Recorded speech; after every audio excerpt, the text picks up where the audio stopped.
Welcome everybody to the council meeting on Tuesday, the 18th of June, 6:30 p.m. in the Mount Alexander Shire Council Chamber.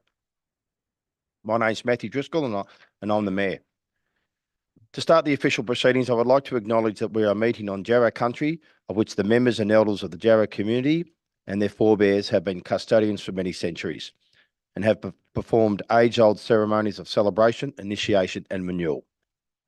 We acknowledge their living culture and their unique role in the life of this region. Council meetings are audio and video recorded and are made available to the public via electronic media, including YouTube.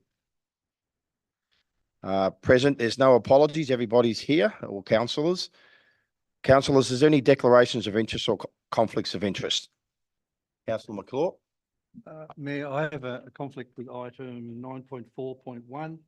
Planning application for Coal Highway Officer and general conflict of interest. Thank you. Thank you, councillors. Any other? No? Okay, if they come up through the papers, please let me know. Councillors, can I have someone to move the confirmation of the minutes, please? Councillor McClure, do I have a seconder? Rosie? Councillor McClure? What's the moving, the motion? Mayor, I'm pleased to move the recommendation is printed that the minutes of the meeting of the Mount Alexander Shire Council held on the 21st of May 2024 be confirmed. Okay, thank you. And Councillor Anir has supported that. All those in favour? So, motion carried. Thank you. Next item on the agenda is item 9.1.1, which is the adoption of the 2024-25 budget. Can I have someone introduce that, please? Sorry, please hold there. I've moving too fast. Next item on the agenda is item 5, which is acknowledgements. And we do have an acknowledgement. Thank you, councillors, for informing me. Aboriginal and Torres Strait Islander peoples are advised that the following item in the agenda contains the name of a person who has passed. This is a valet for Auntie Faye Carter, OAM. The Mayor, councillors and staff of Mount Alexander Shire Council extend our sincere condolences to the Dja Dja Wurrung traditional owners and all First Nations people on the passing of esteemed elder Auntie Faye Carter, OAM. Auntie Faye was an incredible advocate for her community, and her career contributed to enhancing programs and services that supported Aboriginal people through key ages and stages of life. In later years, she would strongly support the Dja Dja Wurrung Recognition and Settlement Agreement, a significant milestone that recognised more than 1,000 generations of Aboriginal history in Victoria and the Dja Dja Wurrung as the traditional owners of much of central Victoria. Mount Alex Shire Council is deeply grateful for Auntie Faye's outstanding contribution. Our thoughts are with her family and community. No other acknowledgements. The public question time. Could I have standing orders suspension, please? Mr. Mayor, I'll move the suspension of standing orders. Seconder, Councillor Cordy. All those in favour? Thank you. Motion's carried. So that's public question time. Now, is there anybody from the floor who would like to make a statement and or ask a question? Yep, could you please stand up to the podium, state your name, the organisation that you are representing, and then make your statement and or question. Thank you. Thank you, Mr. Mayor and councillors and officers. My name is John. Is this on, or can you hear me? Yes, I can hear you. Good. My name is John Schoen. I'm the recently elected chair of Mount Alexander Community Land Limited, following the amazing work by Doug Falconer over some 20 years. And I wish to make a statement in support of the Mount Alexander Affordable Housing Trust, which I'll now read.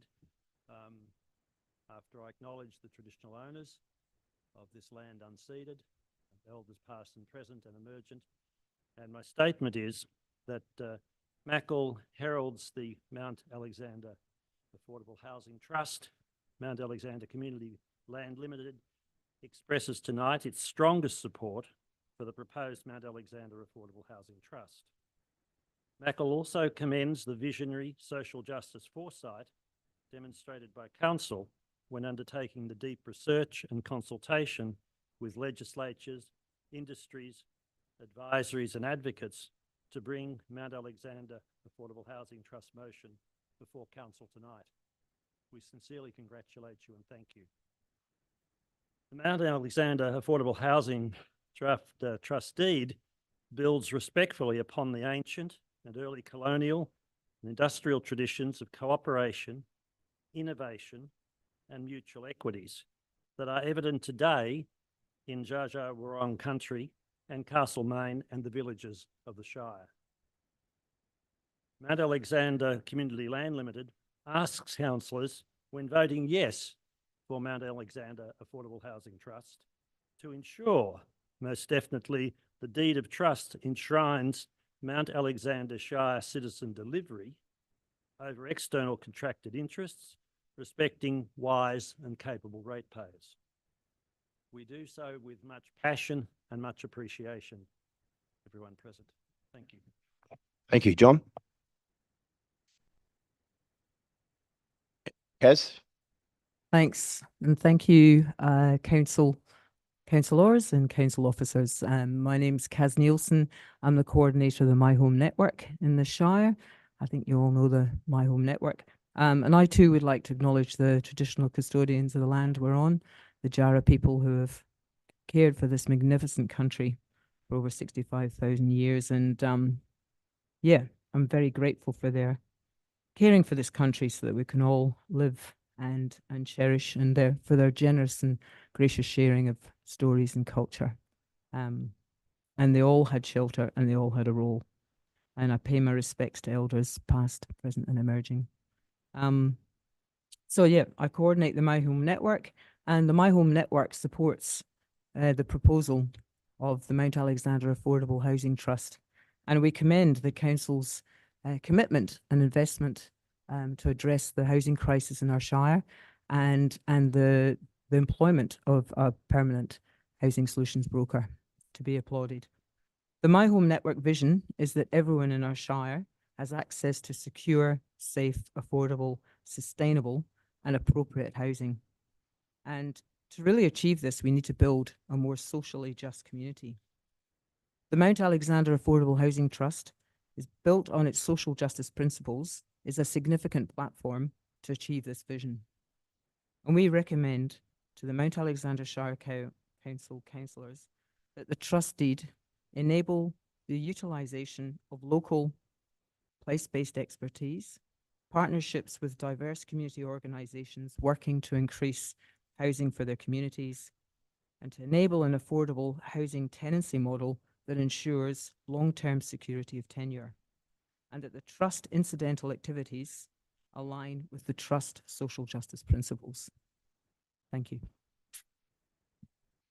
Thank you, Kaz, for those words. Anybody else from the floor? No. Okay, thank you. Councillors, could I have the standing orders be resumed, please? Councillor Cordy? Yes, Mayor, I'd move that standing orders be resumed. Seconded. Second. Thank you, Councillor Cordy and Councillor Maltby. All those in favour? Motion carried. Thank you. Now, next item. This is item 9.1.1, which is the adoption of the 2024-25 budget. Could I have an introducer, please? Councillor Gardner, thank you. Yeah. Go ahead. Go. Having prepared and publicly displayed the proposed budget for 24-25 and having received and heard from submitters and considered all submissions received, Council is now able to consider the formal adoption of the budget 2024-25. And I would recommend as printed. And I'm not reading that out because it's too long.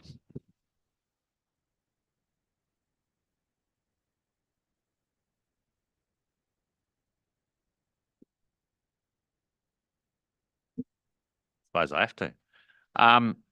Another budget, obviously, as councillors, as a group, it's always a big task putting a budget together. I think we start somewhere around November, and it's almost a weekly discussion. So there's probably a few acknowledgements. One, I think, the way we as a council group have worked together on this has been really good. Obviously, we all have different views and opinions, but throughout the process, everyone's worked well and we've got there. That was obviously also supported by our staff, Lisa and the team in the finance. Obviously, it's a moving feast with these things. So to walk us through it, keep us up to date and get there has been great. So finally, we have it. Now, the budget obviously has been out for discussion twice. The first time was just to give people some feedback. Then we had to do it again, and we pretty much adopted most requests where we could. So for me in this budget, it's probably not a big, huge spending budget. If we look around councils surrounding us, a lot of them are really struggling. And I think for me, what was important is setting up probably for the next council that we're not putting them in a position where they can blame us for everything. So this budget, there is a small operating surplus, which I think most councils around would be enviable of. But also some of the initiatives point out, and I think we heard about the housing trust, so there's some money allocated for that. And we're trying to also look at things like extra money for community lunches, those sorts of things. So I think overall it's a good budget. We're probably in a better position than a lot of other councils at the moment. And yeah, so just hopefully put that to all our councils and we're all going to support it. Oh, thank you, Councillor. Councillor Cordy, would you like to speak to the motion or reserve your right to speak? Reserve my right. Thank you, Mayor. Okay, other councillors who'd like to say something? Councillor McClure. Thank you.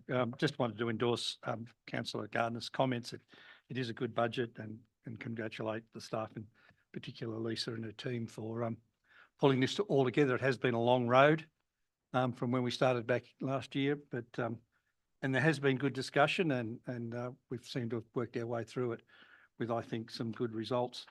I mean, the one thing that continues to worry me when we talk about budgets all the time is this rate capping, 2.75% rate capping that we have to endure every year. And when you reflect on that and reflect on the fact that inflation is still sitting somewhere between 3 and 4%, that there's only one way this council is going, and that's backwards. And the thing that's keeping it in good stead is the fact that our staff work hard and are very successful with grants, government grants, both federally and state grants. Without those grants, we would be fighting inflationary pressures right across our service provision. And that includes the provision or purchase of materials, which are all, I think, growing in excess of our inflation. So it means that we're doing less for our dollar in terms of our service provision for roads and all that sort of stuff. So it's not sustainable in my view, and I don't know how longer this council will survive without doing something with the government and trying to work out how there's a fairer system that this council doesn't have to seriously look at reducing the level of service that we provide to this community because we are capped in our rate system. So that concerns me, but I'm happy to support this budget. Is a good budget and I recommend it to other councillors. Thank you. Thank you, Councillor McClure. Other councillors? Councillor Henderson? Thank you, Mayor.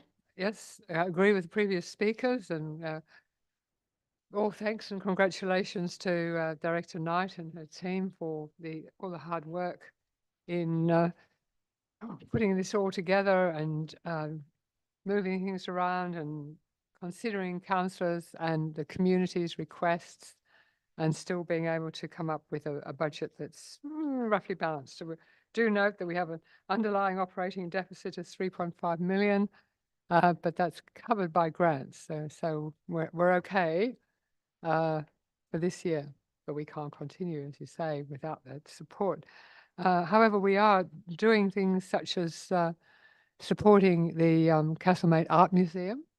They came to see us and put forward a very strong case to help them with their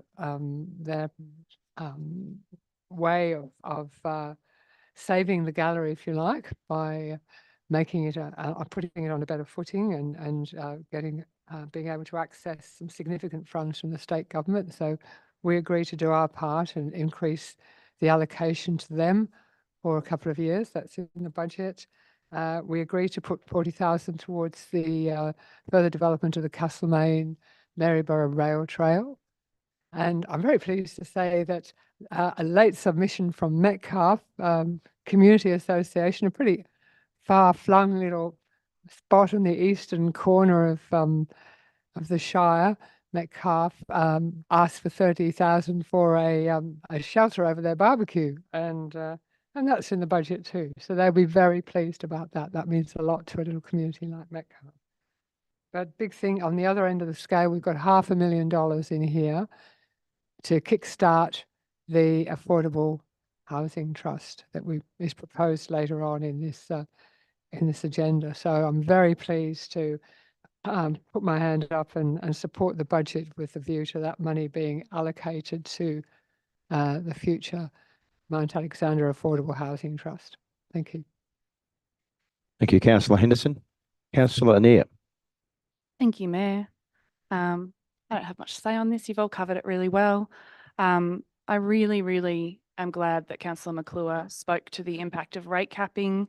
It is something that I don't really understand money that well. It's not, I would not say it's a strong point of mine. And if council finances were left up to me, I would probably run us into the ground relatively quickly, because my policy is just to give everyone what they want and hope for the best. We can't do that though, because that's not responsible of us, and we actually need to stay afloat and keep being able to provide services going into the future, and obviously not set up a new council for inheriting my wayward spending. I do find it very hard when people come, we have a couple of rounds of consultation where people come to us and really talk to us first in written submissions, and then they can come and speak to us if they want. Talk to us about projects that they'd like funded, or things that they think we're missing, areas that they think we should be investing more in. And most of the time, it's really hard. Often we have to say no. Often we just cannot do the things that they're looking for. But it is really nice, as in this budget, and I think every budget that we've prepared together, we've tried to have a balance of saying yes and saying no, because saying no to everyone feels really awful. Obviously, we can't say yes to everyone, but there are such little bright sparks scattered throughout this budget. I mean, it's all good, but for me, knowing that some of these smaller projects that may not have been successful or been able to keep going, I guess I'm thinking of things like the Castlemaine Community House social prescribing program, for which we've allocated a one-off amount of $20,000, as well as raising the amount that we're giving to community lunches. Both of those things feel really important to me, especially right now when we know how tough some people in our community are doing it. And coming back to rate capping, it's such a tricky one, because yes, rate capping, it's not increasing at the same as inflation. About this time last year, CPI was at 7%, inflation was at 7% or something, and we were only able to pass a 2.5% increase to the rate cap. It's really hard, but at the same time, I wouldn't feel right putting that burden back onto our community either. So I don't know what the answer is. At the moment, council is absorbing the impacts of this, and we can't keep doing it. What Councillor McClure mentioned, it is scary to think, and it was very scary for me when I realised this as such a people pleaser, that if things don't change, we will have to radically cut services. We will be looking at what councils can and can't do, because we can't afford to keep being everything the way things are going. And that's a really hard thing to reconcile when sitting where I do, both in this room and outside in the community. I get to see how much good council is able to do for our community, and how, the little and big ways that we make such positive impacts. Other than that, it is so exciting to be sitting here, hopefully endorsing another budget every year. it feels like it gets harder and it feels like it gets easier. At the same time, I think, as Councillor Gardner said, I'm very grateful that we all work together so well. And while we sometimes get into the robust debate, we always, can be civil and friendly at the end of the day, and that is very special. So I commend this budget. It feels really good. I will feel even better in a few minutes, I hope, when we endorse this budget. And yes, the finance team will begin preparing next year's budget, no doubt. Thank you. Thank you, councillor. Any other councillors? Councillor Cordy, you have a right to reply. Thank you. Thanks, Mayor. Just picking up on a couple of things. It's very sound, responsible budget. There's a slight surplus forecast. I'd like to acknowledge the work of the CEO, directors and the managers involved, and the finance people in particular. We've had one of our key finance people, Carolyn Ross, leave us this year, and other members of the team have stepped up, so I'd like to acknowledge their work. Carolyn did a lot of work on the budget this year for us before she left, but she provided many years of service to council and done a fantastic job. But it's a very, very sound budget in my opinion. One of the things is the council works very hard with both the state and federal government to access grant funds, and because we're in a sound financial position, it enables us, when opportunities do arise, if we have to find a little bit of money to get a project over the line that's jointly funded, we can do that. And a fine example of that is the recently opened netball courts at Campbell's Creek. Contrary to a couple of my councillor colleagues, I do support rate capping, but it makes it even more important how we spend council funds. I do understand the impact that it's having over time, but a lot of families and a lot of businesses are hurting, so I think rate capping is the sensible way to go at this time. One of the things I'd acknowledge, two major things in the budget that I'd acknowledge. We're still providing services to the older residents in our community, which is a great outcome, but we're one of few councils that are still operating in that space. And it's a very important service, and it's still being funded in Mount Alexander Shire. The other one is the land trust that's been mentioned, and that's it's going to be a fantastic facility going forward. So still a lot of work to be done there, but setting things up for the future for affordable housing in Mount Alexander Shire. That's it for me. Thank you, Mayor. Thank you, councillor. Councillors, we have a motion and we have a seconder. All those in favour of the motion, please raise your hand. Oh, no, Tony had the right of reply. Stephen, you have, councillor? No, I'm good. Thanks for that. Yep, sorry, thank you. Okay, well, we have a motion in front of us and a second. All those in favour of the motion? Okay, Rose. Thank you, everybody. That motion's carried. I just want to, first of all, thank Director Knight and the team for the amount of hard work, and also acknowledge Carolyn. She's moved on, but she did a great job anyway. And I want to thank councillors for, as Councillor Neer said, we had a lot of robust debate at several meetings, and I want to thank you all for your respect and dignity during that debate. And it's great that we can have those discussions and continue to move on and still respect each other. So I really appreciate that. Thank you. Next item is community 9.2.1, which is the fair access policy for sport and recreational facilities. Could I have an introducer of that, please? Councillor Neer, thank you. Thank you, Mayor. This report seeks adoption of a fair access policy to guide the equitable access and use of council sporting facilities. Sport and active recreation provide fundamental opportunities for enriching our communities, which should be available on an equal basis to all members of our community, visitors and others. The development and endorsement of a fair access policy will provide a framework and plan to move towards equality for access and use for all genders, individuals who identify as gender diverse, and people with disability across council's community sporting infrastructure facilities. A fair access policy is required to be adopted by council by 1st of July 2024 to be able to obtain funding through community sporting infrastructure grants from the Victorian State Government. The 6 principles of this policy will provide council officers with a plan to guide the implementation, engagement and education activities to the sporting sector in our shire, thus supporting gender and disability, equitable access and use of community sports infrastructure. And I will move the recommended motion that council adopts the fair access policy for equitable access and use of council sporting facilities. Thank you, Councillor Nair. Do I have a second for that motion? Councillor Corley, thank you. Councillor Nair, would you like to speak to your motion, please? Yes, thank you, Mayor. I will. So I've written this one down because I had a fair bit to say about this, turns out, and I wanted to make sure it was orderly. And sometimes when I talk without it, it gets a bit disordered. So it's not time No, up no, yet. keep going. It's all good.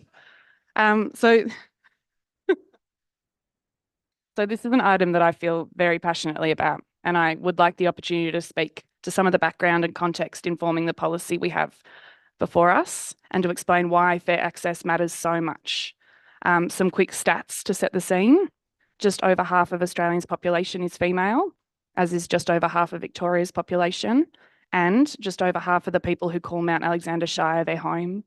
However, data from extensive Vic Health studies of sport participation rates show that sport participation rates are higher for males than females across all ages and almost double overall. The inquiry into women and girls in sport and active recreation, which has led to the creation of these fair access policies all over Victoria, was established in 2014 to advise the Victorian Minister for Sport on practical actions that the sport and active recreation sector could adopt to enhance participation by women and girls and to increase their engagement in leadership and governance roles.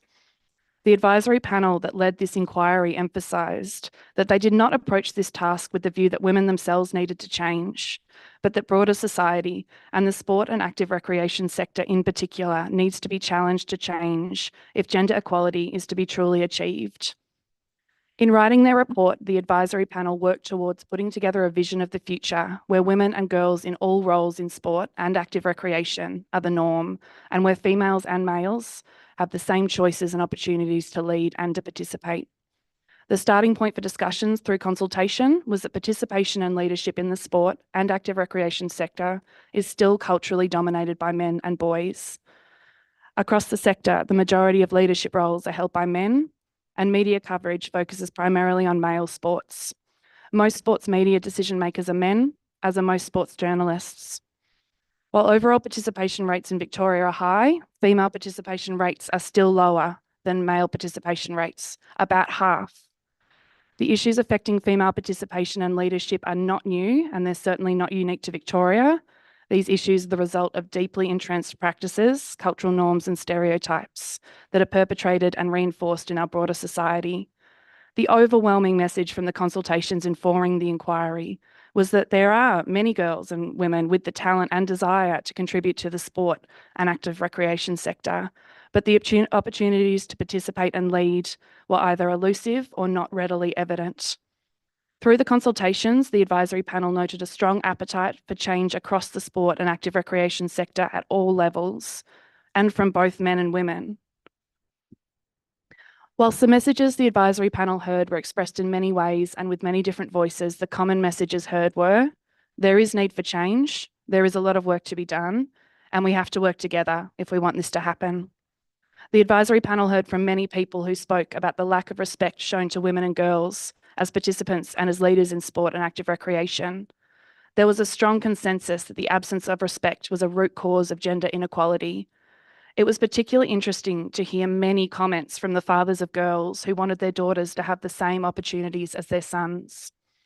Adopting a new way of thinking, not how to assist women to fit into the existing environment, but how to change the environment so that women and men are given equal opportunities to lead and participate, and so that they are equally valued for their involvement, is vital to changing the cultural environment. The consultations provided many stories about female teams and individual athletes not receiving equal access to playing spaces, training venues, and other resources. Even when women and girls received access to the best quality facilities, they were often scheduled at the worst times, like at night or early in the morning. Entrenched attitudes influence resource allocation and the creation of opportunities. First, we need appropriate resources and opportunities for women and girls, and then women and girls need to be empowered to access them. This is all from the inquiry that is informing the policy that we're talking about today. And the policy that we're talking about really responds to recommendation 6 of 9 action areas recommended by the inquiry to deliver female-friendly built environment and equitable facility usage policies. Basically, we need to ensure that all our infrastructure is safe for women, as well as gender diverse communities and people with a disability, as well as men and boys. We need to make sure that everyone feels safe there, and we need to make sure that everyone has equal access to the facilities they would like to use. Using the roadmap for developing and implementing our fair access policy at a local government level and its recommended principles, we have developed our policy that we have before us. I don't actually have mine in front of me, but it is around here. We have broadened the wording to include not only women and girls, but men and boys, gender diverse people, and people with disability as well. This is in recognition that a holistic and inclusive approach is needed to ensure all community members, regardless of their gender or ability, are able to participate in sport and active recreation in our community. For those who have, historically and still, had less opportunities and more barriers to participating in sport and active recreation, including women and girls, gender diverse people, and people with a disability, fair, safe, and celebrated access to sporting facilities can be life-changing with well-documented health, well-being, and social outcomes. I encourage my fellow councillors to endorse this policy and to champion it within our community. I encourage the community asset committees and committees of management that manage our local sporting facilities, either under delegation from council or DECA, or under private management, to support and promote the principles of fair access. Things are absolutely getting better, but now is not the time to think that just because things are good enough, we should stop. Good enough is actually not enough. And just because you yourself may not be experiencing discrimination, disrespect, or dismissiveness, doesn't mean it's not still happening to many members of our community. I feel really strongly about this. I feel like this could signal some really good opportunities to make things a bit fairer. I know that we have a community who values sport very highly, and I know we have a community that values equality really highly. So for me, I feel like we are at a really good point where a policy like this could make some real change for people who maybe still are facing barriers to equitable use and access of facilities. I encourage you all to support it. And beyond that, we have to get out there and actually make sure things change, because our policy is just a policy. If we don't do something with it, really, really do something, I'm not sure that things will change, and things do need to change. Thank you. Thank you, councillor. Councillor Cordy, would you like to speak or reserve your right? Reserve my right, thank you. Okay, thank you. Other councillors? Councillor Henderson, thank you. Well, okay. I don't play organised sport, and I don't think I ever have. So I'm not really very involved in this, except, yeah, I had daughters who played, I think, back in the day.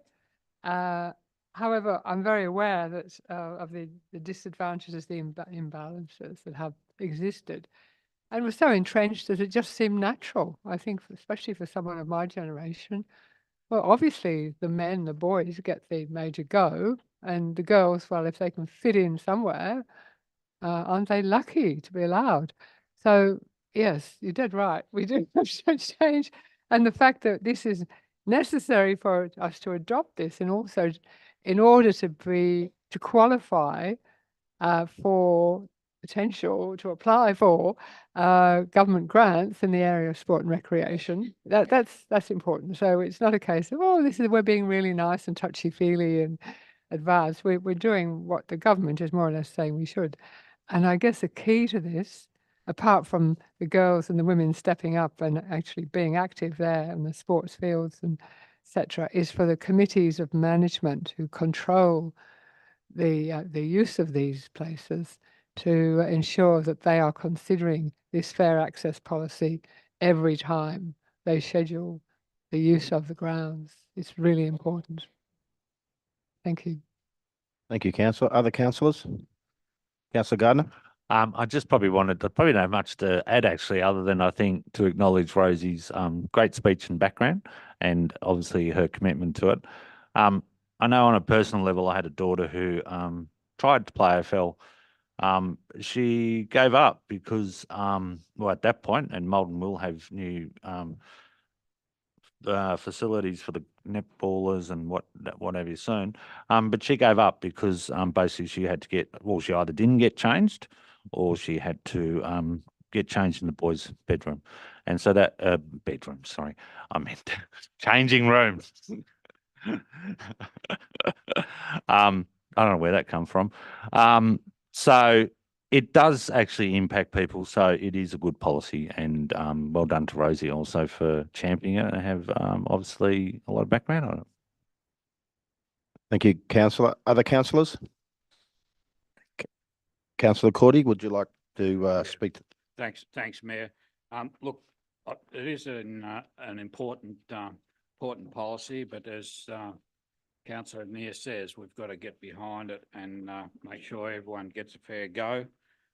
Certainly, girls are in the majority in my family. I've got 3 daughters and 5 granddaughters and 1 grandson. So the girls certainly get rails run there. But notwithstanding that, I think I just mentioned this council, or the last couple of councils, has done a lot of work in this area in terms of improving facilities. We've got fabulous change room facilities at Harcourt. We've got new ones at Wesley Hill and great netball courts. We've invested in what's predominantly female sport at Campbell's Creek with the netball courts just been opened, and we're investing out at Malden at the Bill Woodfull. And so I think council's been working on this to provide better facilities, particularly for female athletes. And you know, I think that the big part of this policy for me is for access for those with disabilities and other concerns. But bottom line is, I think we're doing some good work, but it's a good opportunity here. So yeah, I'm sure everyone will support this policy. Thank you. Thank you, councillor. So we have a motion in front of us, which yes. Sorry, Deputy Anir, you have a right of reply. Thank you. I spoke for a long time before, so I won't say much. I will say one thing, and it's something I just reinforce again and again and again when it comes to equality and equity. And that's, you know, respect isn't a pie. There's not a finite amount of it. If by giving me a bit more respect, or giving a girl or a woman or a gender diverse person or a disabled person a bit more respect, you don't have to give any of yours away. There's still enough there's enough respect for all of us. It's not taking away from somebody else's respect to give somebody else a little bit more. And I think I'm really proud of where we are as a council and the work that we are doing and will continue to do into the future to make sure that people in our community feel, you know, safe, even supported, all of that good stuff that makes people want to keep living here and makes me proud to still be living here. Thank you, Mayor. Thanks, Councillor Neer. Okay, councillors, we have a motion on the table, which is that council adopts the fair access policy for equitable access and use of council sporting facilities. All those in favour of that motion, please raise your hand. That motion carried unanimously. Thank you. Good discussion. Thanks, everybody. Item 9.2.2, which is the library entity review. Can I have an introducer to the motion, or to a Councillor Neer? Thank you. All right, I'm going again because I love the library. With current regional library corporations no longer encompassed under the Local Government Act 2020, all councils currently covered by a regional library corporation service are required to transition their public library service to a new model by 2030. This includes Mount Alexander Shire Council as a member council of the North Central Goldfields Library Corporation, trading as Goldfields Library Corporation GLC. The purpose of this report is to provide an overview of the best value analysis and risk assessments undertaken to assist council in their decision-making regarding the progress establishing a beneficial enterprise for the purpose of collectively managing library services. I'm going to pick up a lot of the rest of the executive summary in my 1.5 pages, so I'll leave it there. Thank you, Mayor. Oh, and I will move the recommendation as printed. Okay, thank you, Councillor Neer. Do I have a second of that? Councillor McClure, thank you. Would you like to speak to your motion, please, Councillor? Absolutely, I would. Thank you, Mayor. I'm not usually this organised. This is great. I think this is one of the items on today's agenda that it did take me a little while to get my head around, and writing it down and then telling it to somebody else has really helped me fully understand it. So that's pretty much what I've done again. So basically, the Local Government Act 2020, which came in at the start of this council, removed the sections providing for the establishment of regional library corporations. Instead, they provided for the establishment of beneficial enterprises. I have written here, and I will say it, this was a bit of a bummer, as prior to this amendment, just over half the public library services in Victoria, 44 out of 79, were provided through regional library corporations. And the model particularly served regional areas well in creating collective economic benefits. A 10-year sunset clause to 2030 was given for councils currently covered by regional library corporations to transition to the new model. Goldfields Library Corporation has been delivering library services to the communities of 4 local government areas, City of Greater Bendigo, Macedon Ranges Shire, Loddon Shire, and our Shire since 1996. So it's almost as old as me.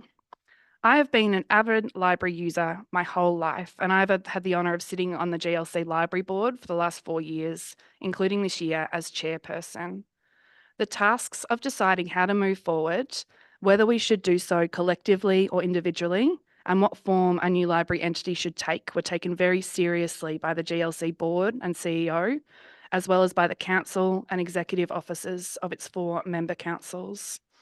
The motion we have before us tonight is the culmination of almost 4 years' worth of work, providing us all with everything we need to make a well-informed decision about what is best for our communities, our councils, and most importantly, our incredible library services. It recommends that we establish and transition service to a new library service beneficial enterprise, specifically a not-for-profit company limited by guarantee, and continue to deliver library services collaboratively as a member council alongside Bendigo, Macedon and Loddon. 2 RLCs have successfully completed this process already, making the key steps clearer and demonstrating that it can actually be done. There is plenty of data provided in the attachments to this report about the benefits of delivering a library service collectively and the strong position Goldfields Library Corporation finds itself in because of this collective approach. Independent analysis by Vargo and Libraries Victoria shows that GLC is one of the most efficient and well-performing libraries in Victoria. A statewide Vargo report in 2019 ranked GLC as the most efficient at delivering core services compared to all other Victorian public libraries. The same report demonstrated GLC's ability to attract funding from non-government sources, ranking it the 5th highest. The cost per capita to fund GLC services is around $5 less per capita than the Victorian average, totalling a savings of almost $1 million to member councils. Cost projections for transitioning to individual council-run library services demonstrate the financial benefit of remaining a collective, with an estimated minimum cost per increase per annum of around $700,000 for the 4 member councils if we were to go it on our own. So, oh no, I put a little asterisk. I added in this bit because it was a bit dry for me. And with the advice of Director Knight, who read over it for me. What I've also failed to mention so far, somehow, is the incredible range of benefits that library bring to communities. Gone are the days when libraries were just books on shelves. Today, they mean so many things to so many people, offering education, fun, connection, safety, and culture. We know how much our communities value our libraries and how much they offer our communities in turn. This value matters just as much, if not more, and is a testament to the incredible library staff who go above and beyond in a job that is so much more than shushing people and shelving books. With all the information we have, I am pleased to support the recommendation, and I hope my colleagues will as well. We're the first of the GLC member councils to consider endorsing our commitment to transitioning. Hopefully, a collective commitment from all member councils is reached over the next couple of months. Noting the timeline from here, there is still a lot of work to do, with associated costs of up to $200,000 to transfer business assets and employees to a new entity. This will likely take another 18 months, and Goldfields Library Corporation will cover all costs, putting no extra financial burden on its member councils. This is just as well, as I note that in removing regional library corporations as a legal entity under the Local Government Act 2020, and thus requiring many councils and RLCs to transition to new models, the state government provided no extra resourcing or financial support. So that's just great. Thank you. Thank you, councillor. Councillor Neer, Councillor McClure, would you like to speak to the motion or would you have your right to Thank speak? you, Mayor. Yeah, well done, Councillor Neer. Great wrap up of that. I mean, I've sat here as a councillor for nigh on 4 years now and listened to your passion about the library service, and I know it is a great service in this community. I know a lot of people value our library, always have and will continue to. I know our kids enjoy the services that they provide, so it is an important service to this community. I know you love it, and congratulations on a good introduction, and I'm absolutely pleased to support you in this motion. It's a great service to the community. Thank you. Thank you, councillor. Other councillors? Councillor Henderson? I certainly applaud Councillor Neer and Councillor McClure's endorsement there. It's true. I'm just left still wondering, scratching my head, why the state government saw in its wisdom to put the whole of this fantastic organisation, which has served the communities, all communities in our district so well, but especially in this shire, in order to go through this laborious, complicated process to try and continue to exist and deliver the service at a cost of almost $250,000 for no apparent benefit, except that it's now going to fit the new Local Government Act that was drafted in 2020. It just leaves me completely baffled. And maybe one day it'll be explained to me, but it hasn't yet. That's all my comment. Thank you. Thank you, councillor. Other councillors? Councillor Neer, you have a right to reply.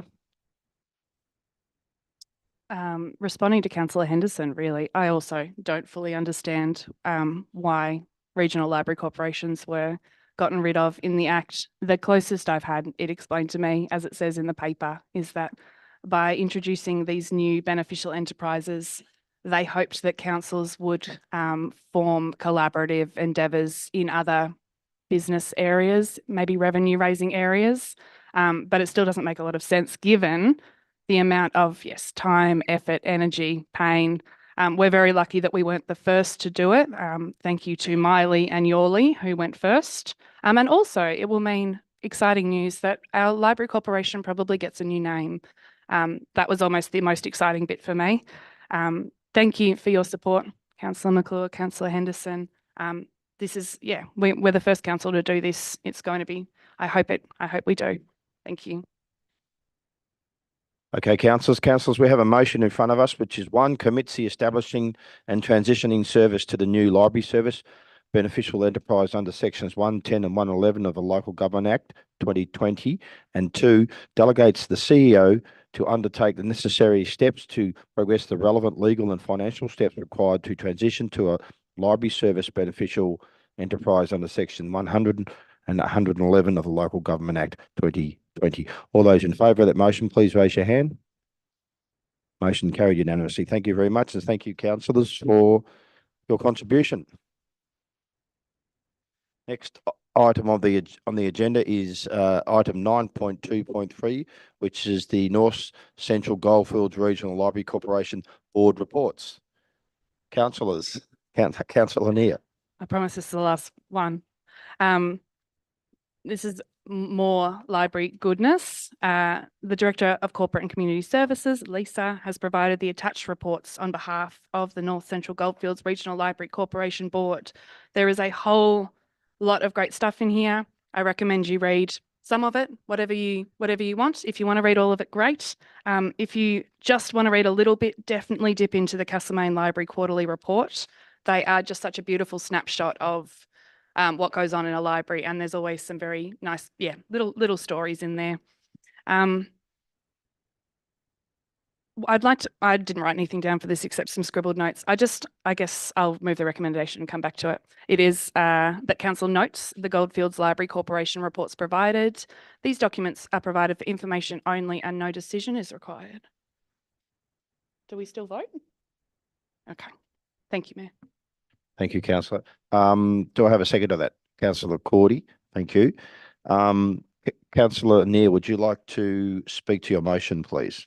Yes, thanks, Mayor. And I will keep it short this time for real. I just wanted to pick one bit out of the reports that I just wanted to share again because it's frustrating me a little bit, kind of picking up on a theme from the last report as well.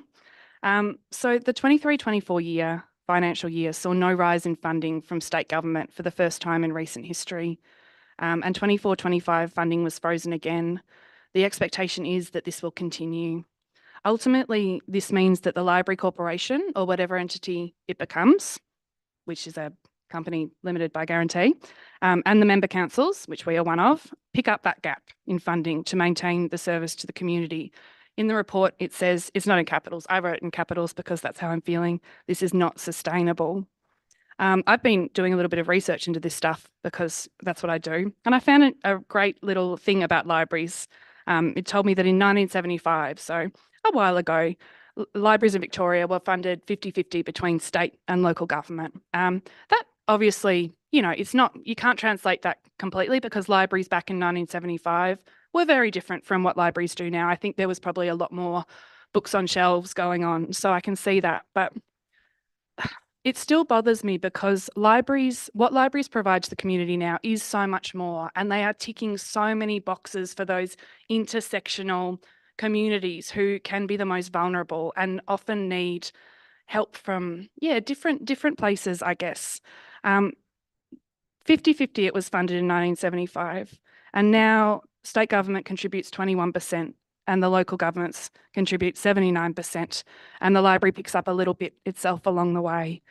The way that that's worked out is the council's contribution at the moment is $27.94 per capita from the 4 member councils.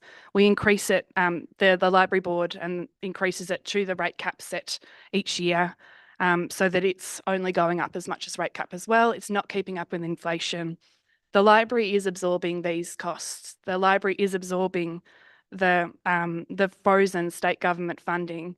They're in a pretty good financial position through some really forward-thinking financial stuff, but it is not sustainable. And if the state government keeps freezing the money, the burden will eventually form to council to bail libraries out as well. It's just frustrating because how much more can local government do? I guess that's really where I'm at with it. So this is the one thing I really wanted to pick out of the reports. Please read whatever else you would like, and I recommend that you do because there's some great stuff in there. But it was really important to me that I share this because it is just another way in which cost shifting is affecting us and our community. And I think something has to happen. Thank you. Thank you, councillor. Councillor Cordy. No, I think Councillor Neer's covered it. Thank you, Mayor. Okay, thank you. Other councillors? Okay, Councillor Neer, you actually have a right to reply to yourself. I'm so fine. Thank you. Okay, thank you. Councillors, we have a motion in front of us. All those in favour of that motion, please raise your hand. Okay, thank you. That motion is carried. Thank you. Next item on the agenda is 9.3.1, which is a response to a petition, Sinclair's and Carpenter's Lane in Walmer. Councillor Gardner. Thanks, Mayor. So I'll read the exec summary first. Council received a petition on 3rd of April from 17 residents living on Sinclair's Lane and Carpenter's Lane, Walmer. The petition has raised concerns with the general condition of the road surface and the pavement rock content. The petition requests better screened material included in the surface of Sinclair's Lane if at all possible. Assessment was carried out by council officers in early May 2024 to ensure the road was safe and did not exceed Council Roads Management Plan intervention levels. The inspection identified no immediate action was required. However, spot sheeting and grading is required within 90 days. And I would recommend as printed. Okay, thank you, councillor Gardner. Do I have a seconder of that motion, please? Seconded. Thank you, councillor Maltby. Councillor Gardner, would you like to speak to your motion, please? There's probably not much to say, really. I just would like to note that council has been out there, and I think by the end of this week, the resheeting and the grading will be done. So just goes to show to people, sometimes a petition does help, so keep it up. Thank you, councillor. Councillor Maltby? Work in progress and it has been responded to. Okay, thank you, councillor. Other councillors? Councillor Henderson? I think it's worth noting that it does say that in the report that an inspection was conducted on 9th of May. Due to minor corrugations, the exposure of some larger gravel rocks throughout the surface due to loss of fine material, RMP, Road Management Plan. Hazard intervention work order was created. So yes, they did have some action as a result of that. But said also that the inspection determined that increased traffic movements between March and May had accelerated the decline in condition of both roads. So the work said, it does said will be carried out within the Road Management Plan minor road framework timeframes, allowing a maximum of 90 days. So I think that's just what they've hit now, and so it's been done. So fair enough. I guess, you know, maybe it could have been managed with a service request or two to council. It's always interest, but it's a good way of speaking to, you can get your neighbours together. And I think there were, how many people actually, 17 residents signed the petition. Then obviously that's a good collective way of putting in a service request. So good, and I'm pleased that the road people, roads crews were able to do what was necessary. Thank you. Thank you, councillor Henderson. Other councillors? Councillor Cordy? Thanks, Mayor. Several weeks ago, I was out in this area and I was surprised to see how many dwellings are actually in this area and on small allotments. And I imagine it's part of the farming zone, and the sky wasn't falling in. They all seem very happy out there. So great news. And I hear their roads getting fixed. So well done to the infrastructure team. Thank you. Yeah, but how many sheep were being? Thank you, councillor. Other councillors? Councillor Gardner, would you like a right of reply? No, I think enough's been said from a simple petition. Thank you, councillor. Councillors, we have a motion in front of us. All those in favour of that motion, please raise your hand. Thank you. The motion's carried again unanimously. Thank you. The next item on the agenda is item 9.3.2, which is a response to the petition Speed Reduction Harmony Way. Councillor Henderson. Thank you, Mayor. I remember this road. I remember it was the highway. So the council received a petition from the local Harcourt community on the 2nd of April this year requesting following changes to traffic management along Harmony Way between the Harcourt Township and McIver Road intersection. 1, to extend the 60 km/h zone north from the Harcourt Township to Gushers Road, and 2, to create an 80 km/h zone from Gushers Road out to the Harcourt Cemetery. Harmony Way is a council road that was previously the Calder Highway prior to the Harcourt bypass being created as part of the Calder Highway project, freeway project. The road at this location is constructed to a high standard and is currently an 80 km/h zone. The Department of Transport and Planning have advised that it is a council decision to request a change but have recommended council consider other options prior to requesting a speed reduction. The outcome of the investigation does not support the requested changes to the current speed zones. So I can move. I think it's worthwhile reading the recommendation. Yep. The council notes the officer report regarding the petitioner's request to extend the 60 km/h zone from the Harcourt Township to Garshes Road, to introduce an 80 km/h speed limit from Garshes Road to the Harcourt Cemetery on Harmony Way. Notes that due to existing road safety measures, a limited crash history, anecdotal or otherwise, sorry, that was me, and other reasons outlined within this report, the requested changes are not recommended. Notes the mirrors installed for improved vision at the Twyford Street and Harmony Way intersection will be serviced and cleaned.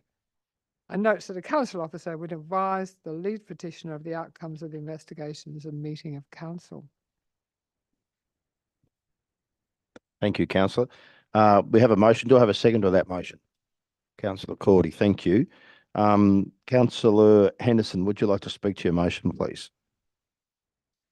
Well, yes. According to the report, there were 26 people who signed this, 11 of whom live on Twyford Road, which is that rather tricky intersection with Harmony Way, I believe, where you actually have mirrors. They keep trying to get mirrors in other places, but we're told, no, they won't work. There must be something magical about the mirrors there. Maybe they were installed before it was decided they wouldn't work. But they do need cleaning. So it's good to hear that they're going to get cleaned. Like people's glasses, they don't work very well if you don't clean them. And the petition trying to lower the speed limit. It was once part of the Calder Highway. Yes, we know that. And but the recommendation is not to change it. So obviously the Department of Transport was flagging that, well, if you ask for the changes, you're not going to get it, is what it sounds like. So currently there's a 60 km/h speed limit is a bit out of town, north of the Barkers Creek. Oh yes, it changes to 100. I must admit my sympathies lie with the petitioners. I know there's not a huge amount of traffic on that road, but they're the ones that live on it. They know the problems with it. And do people really have to drive up there at 100 km/h? I mean, wow, if people can drive from halfway between the bottom of Tutton Hills Bends and Tooting in 50 km/h, why can they, should they get away with driving 100 in another equally maybe dangerous part of an open road? However, the officers have decided that discretion is the better part of valor or something, and just go with the flow. So they're saying no change. Actually, there is an engineering assessment which says that they've studied it and it should be all right. And of course, the all-powerful Department of Transport and Planning were consulted and advised that council may request a speed zone reduction. However, they strongly suggest that council consider other options before submitting a request for a formal speed zone change. So it says that the existing traffic volumes on Harmony Way at this location are considered moderate, and the suggestion that the miniature railway, that's still on the cards, will generate significantly increased traffic is unlikely and unfounded. Similarly, funeral processions are infrequent and present slow-moving traffic, which is unlikely to cause traffic accidents. So there's been very low accident history in the last 12 years, one of which was located in the intersection. So there you go. They're not going to get the recommendation to Department of Transport and Planning, but given they're the ones that make the call in the end, it's probably just the way to go. But I'm sorry for the people there, because I know this has been an issue for a long time. I think just keep fighting the good fight and watch out for those cars. Thank you, Councillor Henderson. Councillor Cordy, would you like to speak to your motion or reserve your right? I'll speak now. Thank you. Mayor. Look, speed restrictions and this petition in particular, it's part of a bigger issue of speed in proximity to the Harcourt Township and Harmony Way. And certainly I feel for the petitioners that officers are recommended against the what the petitioners have sought. It sort of seems a bit strange, really, when we've got 80 kilometres an hour between Harcourt and Castlemaine. We've got 80 kilometres per hour, a large section between Malden and Castlemaine. We've got 40 in various townships, 50 kilometres an hour in Chewton, and yet the residents of Harcourt don't seem to be able to get what they want.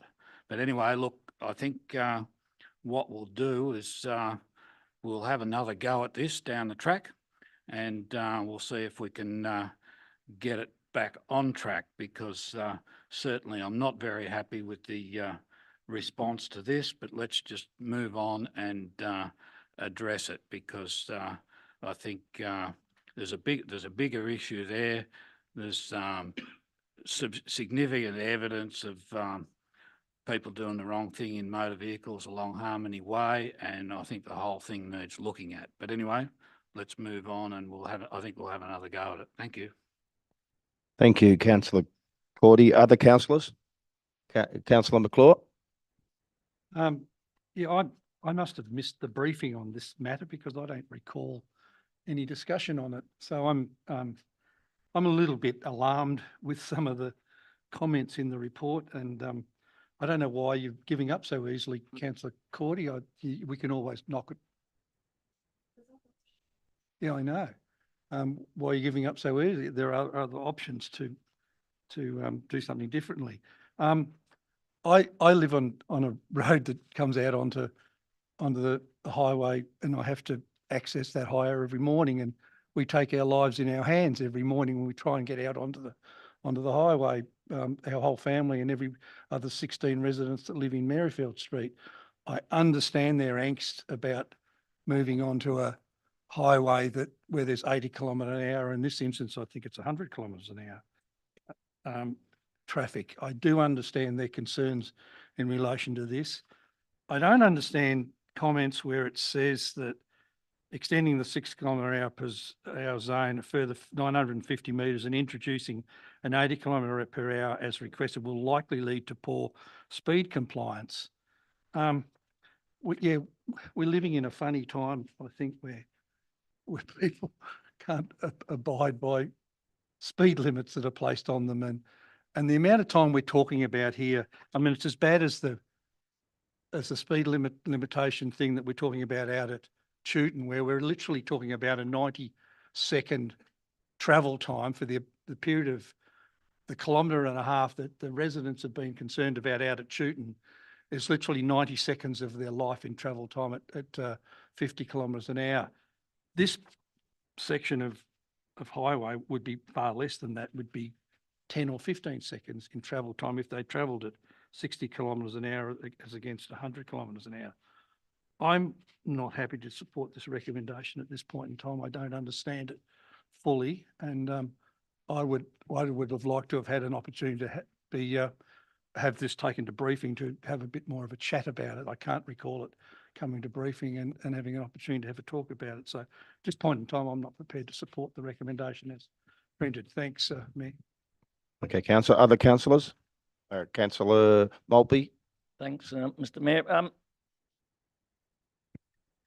Councillor Cordy and Councillor McClure have got good comments, and they're correct. My question would be, why has the Department of Transport and Planning taken a different attitude to Harcourt than they did at Chewton?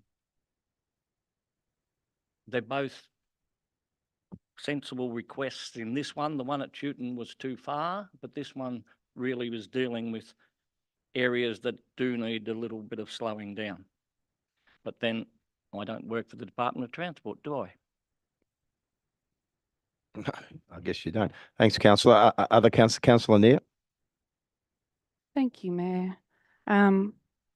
Listening to everything that's been said tonight really is how I was feeling about it too. Not feeling super good about, I don't know, it just seems very, I think as was said, feels a little bit inconsistent the way speed limits are applied in different places. I will foreshadow that if this motion didn't get up, I would be interested in moving alternate option number 1 on page 52 of our agenda, which is more of a compromise. So it's not exactly what the petitioners asked for, but it sounds like DTP would not be keen to make the change that was asked for anyway, and encouraging us to look at other options. Looking through the alternate options here, option 1 is to introduce an 80 km/h speed zone extending from the existing 60 km/h zone out to the end of the overtaking lane north of Garshes Road intersection. If this alternative were adopted, it is recommended to undertake community consultation on the proposed change prior to submitting a request to DTP for consideration. So I'm not happy to support the current motion. Thank you. Thank you, councillor Neer. Other councillors? Okay, councillor just Henderson, that gives confused you where the we're right up of to. reply. Well, if I had read to the end of the report, like a good councillor, I would have spotted that the officers actually knew what was going on or anticipated what would go on and offered an alternative motion. So I will be happy to support the foreshadowed motion should this one not get up, and I'll put it now that I won't vote for it. The one I proposed.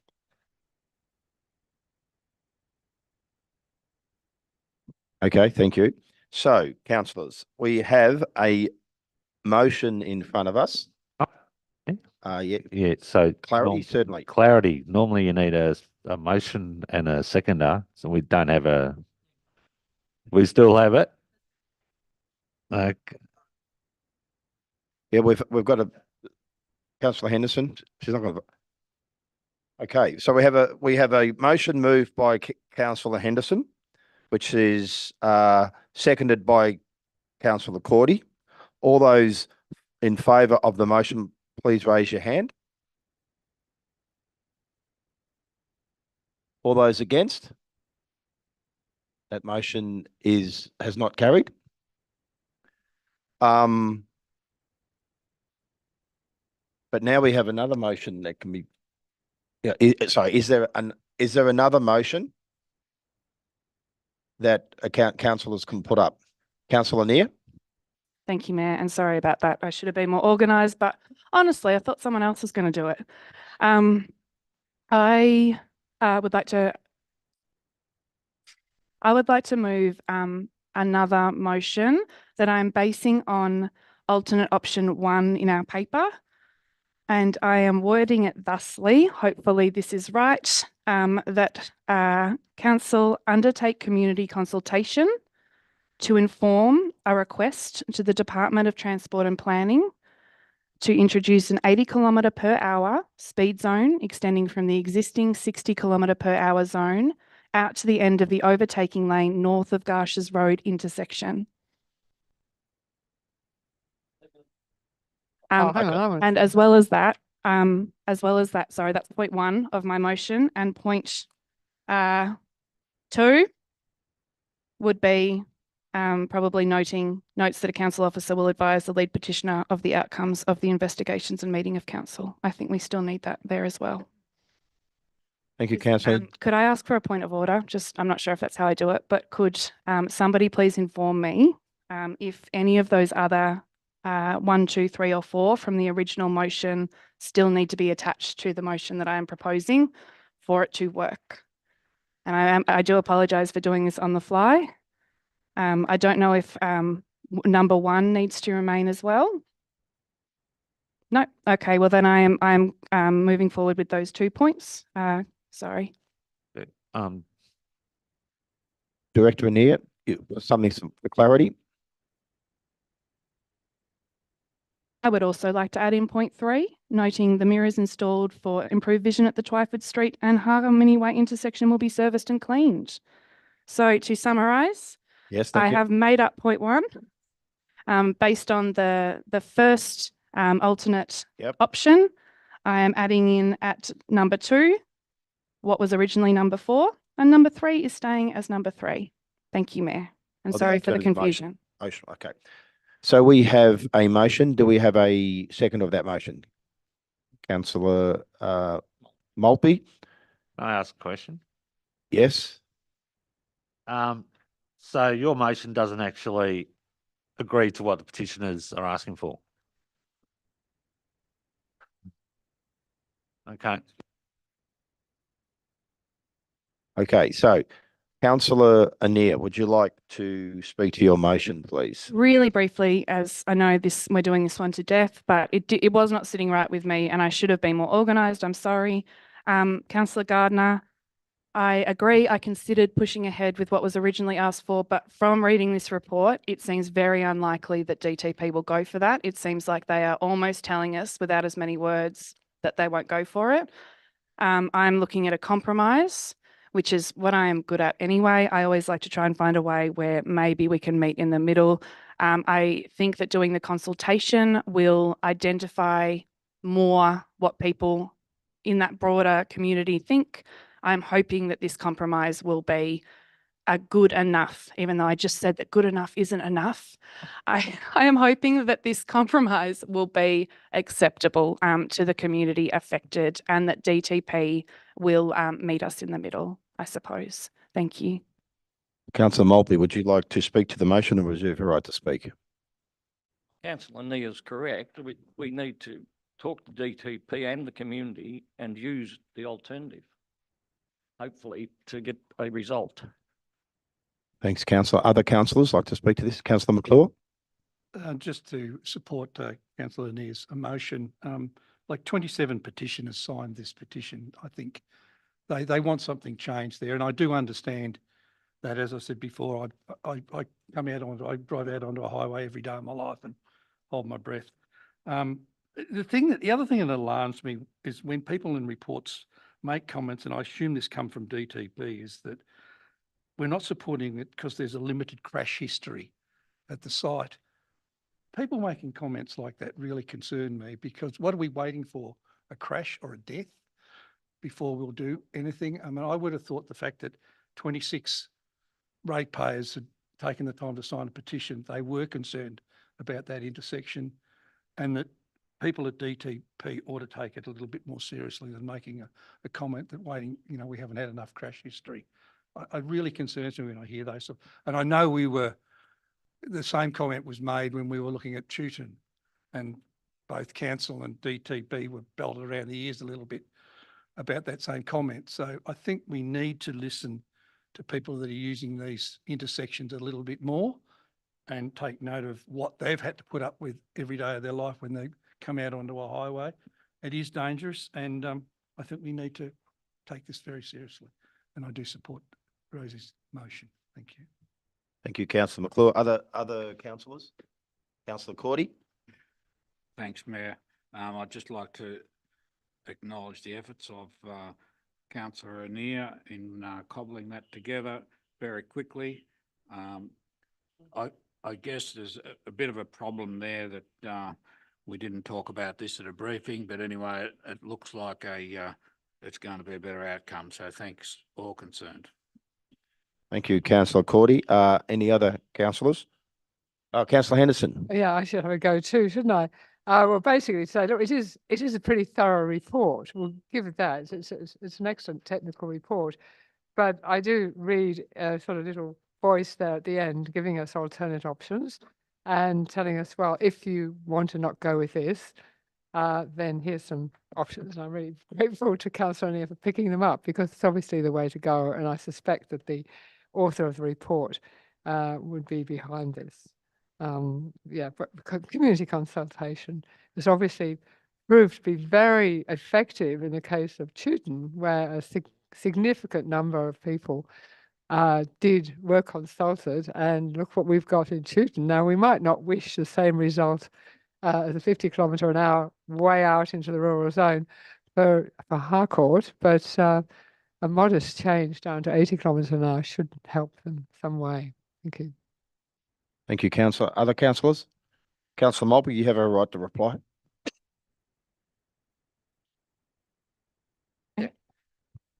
I thank you for your support, everyone, or people who are supportive. I would just like to say, if somehow the speed limit drops to 50, I want that not on my head. I would like to put that out there now. If for some reason the speed limit drops to 50, I am not supportive of that. I am requesting 80 kilometres at this stage. Thank you. Okay, councillors. So we have a motion in front of us. Councillor Nee, are you comfortable reading that motion again for clarity for everybody? Thank you. My motion goes as follows. 1, undertake community consultation to inform a request to Department of Transport and Planning to introduce an 80 km/h speed zone extending from the existing 60 km/h zone out to the end of the overtaking lane north of Garshes Road intersection. Point number 2, sorry, I'm just going backwards. Notes that a council officer will advise the lead petitioner of the outcomes of the investigations and meeting of council. And 3, notes the mirrors installed for improved vision at the Twyford Street and Harmony Way intersection will be serviced and cleaned. Okay, thank you, councillor. All those in favour of that motion, please raise your hand. All those against? Motion carried. Thank you. Can I call for a division, please, Mayor? Certainly. The motion, all those in favour of that motion, please raise your hand. So that's Councillor Cordy, McClure, Gardner, Maltby, Henderson and Anir. All those against? Councillor Driscoll. Thank you, councillors. Next item on the agenda is item 9.4, which is, sorry, 9.4.1. Sorry, Councillor McClure is just conflicting his way out. Thank you. Item number 9.4.1, which is a planning application, PA 007/2024, 2342 Calder Highway, Alphington. Councillor Cordy. Thanks, Mayor. The purpose of this report is to enable council to decide on an application for the development of a second dwelling at 2342 Calder Highway, Elphinstone. The application has been referred to council for a decision because the council officer recommendation is to refuse the application. The subject site is located within the farming zone pursuant to the Mount Alexander planning scheme. The site is also affected by the Environment Significant Overlay Schedule 1. The application was referred to the relevant authorities and advertised to neighbouring properties. No objections have been received from neighbouring properties. No objections were received from referral authorities except for Council's Public and Environmental Health Department. Council's strategic planning team are also not supportive of the proposed development. The application has been assessed against the determination to be inconsistent with the relevant sections of the planning policy framework as outlined below. In addition, the application is considered to be contrary to the purpose and decision guidelines of the farming zone. It is recommended that a notice of refusal to grant a permit is issued in accordance with the following recommendation. And I'll move the recommendation as printed. Thank you, Mayor. Thank you, Councillor Cordy. Do I have a second to that motion? Councillor Gardner. Thank you. Is there any opposition to this motion? Councillor Maltby. Okay, thank you. Councillor Cordy, would you like to speak to your motion, please? Thanks for that, Mayor. Look, there's been we've been briefed on this matter. There's an existing dwelling, existing shed facility, and from my perspective, the application appears to be an overdevelopment of the site. It's for an additional very large residence and an extremely large shed, which could best be described as a depot. So I think the application for the second dwelling is really, well, so the dwelling's there, sure, but the application is really about establishing or expanding an earth-moving depot on the site, and I think it's an inappropriate overdevelopment. So I don't support the application. Thank you, Mayor. Thank you, Councillor. Councillor Gardner, would you like to speak to your motion? No, I'm seconding it. I'll reserve actually because Okay. I'm still a bit 50-50, to be honest. I'd like to Thank hear you. what people got to say. All right. Councillor Maltby, would you like to say a Thank few you. words? There's several issues about this, and to say that it's an extension of a earth-moving business, etc., you can't really say that. My understanding, and there's an additional house to go on a 10-acre property for the family to live in. As well, this piece of land and probably another 10 others in that location on the old Calder Highway, which is now Harmony Way, are no longer what should be termed farming land, because they are only 10 acres mainly. Or maybe there's one that's 15 or 16. They're not 100 acres, which is what the farming zone is about. The other comment I would make, if we stop people putting an additional house on a block of land that's, in this case, 10 acres, we're really not supporting our support of the housing crisis that we're trying to fix. Now, you go out there for a drive and you'll see what the land I'm talking about. An additional house on 10 acres is not an overdevelopment. Thank you. Thank you, councillor. Other councillors? Councillor Henderson? Thank you.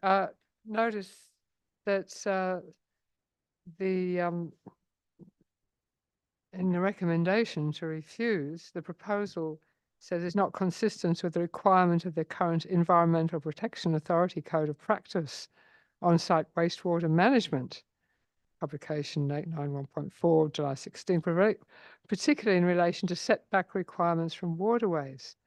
It is contrary to clause 14.2, catchment planning and management, which requires council to make decisions that emphasise the importance of protecting water resources, including reservoirs, water mains, and local storage facilities from potential contamination, and advocates for the preservation of natural drainage corridors. So this is our own environmental health team saying no, an internal referral. Last time this kind of proposal, and this is about third or fourth time this similar proposal on this block has been put before us, it was Colaban Water who said no, and therefore it could not go ahead. This time, Colaban Water seems to be saying yes, and seems to be in direct disagreement with our own environmental health people. So I must admit, I'm pretty confused. This is a 6-bedroom house. It's a very large dwelling. Quite how much it'll go towards solving the housing crisis, I don't know. It will be on the same block. Yes. Anyway, so I guess I'm not speaking for or against. I'm conflicted. I'm puzzled.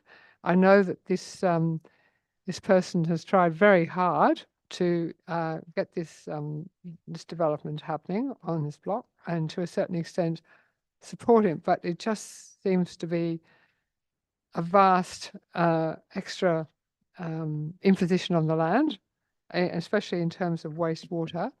And I really do worry. I'm certainly not in agreement with Councillor Maltby's idea that any future, that once this goes ahead, then it's open slather for any 10-acre block going up towards Harcourt to be similarly developed. Land does not have to be 100 acres to be farmed. A lot of land is adjusted out to people. You can have a house in a quarter of a block and the rest can be effectively used for grazing or horticulture. And I think to have this kind of development flagged as the way of the future for this part of our shire is a very poor planning outcome. Thank you. Thank you, councillor. Other councillors?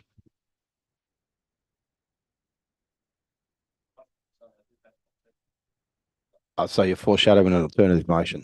Okay, thank you. Councillor Cordy, would you like to write to reply? Sorry, Councillor Gardner. Yeah, look. I mean, I get it. In that area in particularly where the farmland's been broken up by the freeway. and even our own framework has identified that area for potential future rezoning. But I think for me, we need to have that rezoning probably occur for this to occur here is probably how I feel. And I do think it's a very large house. And that probably is more inclined with what Councillor Cordy's saying.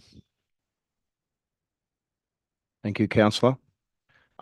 Just for clarity, councillor Maltby, what's your alternative motion?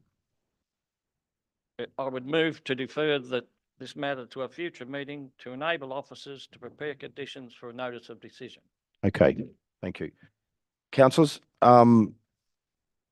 yes, councillor Cordy, have a right of reply. Thanks, Mayor.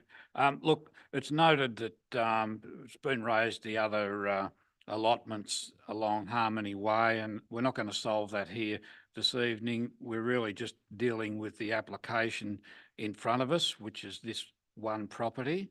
It already has a house and shed on it, and you know, it is in the farming zone, and it certainly doesn't meet the 100-acre minimum requirement for the existing dwelling. I'd thank Councillor Henderson for reminding us about the environmental overlay and the issues there with wastewater. And certainly when you think about earth moving equipment and you think about oil and wash down and trucks and the whole lot, it's, you know, it's really something that needs to be properly considered in terms of how that would be operated. So I still support the recommendation of our officers to refuse. Thank you, Mayor. Thank you, councillor. Okay, councillors, we have a motion in front of us and a second of that motion. All those in favour of that motion, please raise your hand. All those against? Motion carried. We have a division. So, the motion for refusal, all those in favour of that motion, please raise your hand. That's Councillor Gardner, Councillor Cordy, Councillor Annear and Councillor Henderson. All those against is Councillor Maltby and Councillor Driscoll. So that motion is carried. So that's it. So I've voted on that and I can say something now. So housing is a human right. The government decided to put a highway through the property, destroying the farming ability without changing the zone. It's never going to be a sustainable farming practice. And we need to start to thinking outside the box if we're going to solve any of these housing solution situation we are in at the moment. These people want to put a second dwelling on their property for their aging parents-in-law, so they have the ability to keep them away, live with their loving family and to keep them away from the aged care facilities. I think this is a good thing, but because the computer says no, we can't do it. We need to do better than that. Thank you.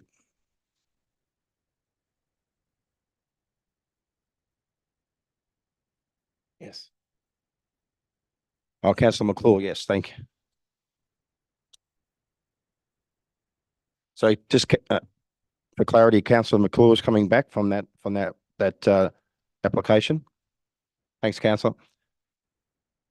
Councillor McClure, the application PA 00722024, Kalahari Elphinstone was carried as the recommendation. Thank you. Next item on the agenda is 9.4.2, which is another planning application, PA 088/2023, 2022 Morris Street, Malden. Councillor Gardner. Thanks, mate.